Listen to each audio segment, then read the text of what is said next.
Assalamualaikum warahmatullahi wabarakatuh, anak-anakku. Apa kabarnya hari ini?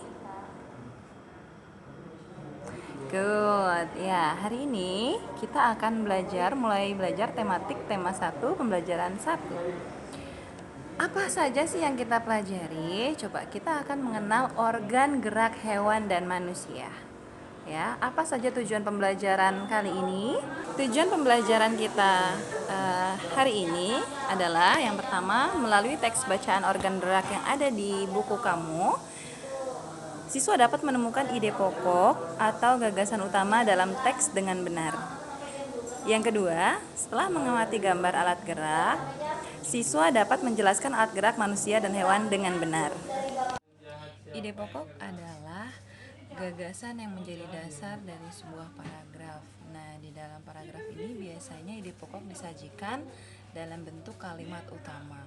Nah, kalimat utama ini bisa berada di depan, di awal paragraf, yaitu deduktif, biasa disebut, dan di belakang induktif gitu. Jadi kalimat utamanya yang berada di akhir paragraf.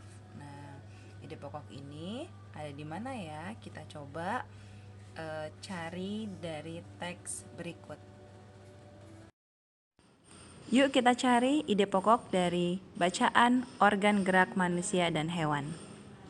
Salah satu ciri dari makhluk hidup adalah bergerak. Secara umum, gerak dapat diartikan berpindah tempat atau perubahan posisi. Makhluk hidup akan bergerak apabila ada rangsangan. Jadi, menurut kamu, kalimat mana ya yang menjadi ide pokok dalam teks? Ya, betul.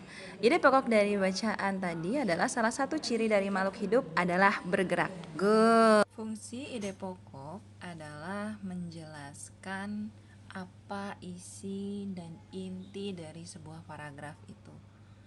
Nah, ini ada 5 langkah menemukan ide pokok. Yang pertama, kita baca seluruh paragraf dengan cermat, lalu lihat atau cermatilah kalimat pertama hingga akhir. Lalu baca kalimat demi kalimat sampai kamu menemukan ide pokok paragraf. Bisa ada di awal, akhir, atau bahkan awal dan akhir gitu. Tapi biasanya untuk tingkat dasar berada pada awal atau akhir. Nah, setelah itu tandai ide pokok tiap paragraf dan tandai info penting dalam tiap paragraf yang bisa mewakili dari sebuah paragraf itu. Jadi, kita cari kalimat utamanya. Organ gerak manusia terdiri atas 2. Yang pertama ada organ gerak pasif dan ada organ gerak aktif. Organ gerak pasif adalah tulang. Kenapa tulang disebut organ pasif? Karena tulang tidak dapat bergerak sendiri. Selanjutnya ada otot. Otot adalah organ gerak aktif kita karena otot yang menggerakkan tulang-tulang tersebut.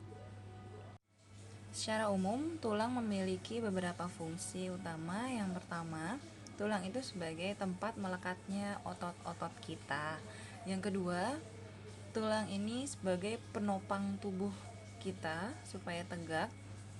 Yang ketiga, juga tulang ini untuk melindungi organ-organ dalam kita.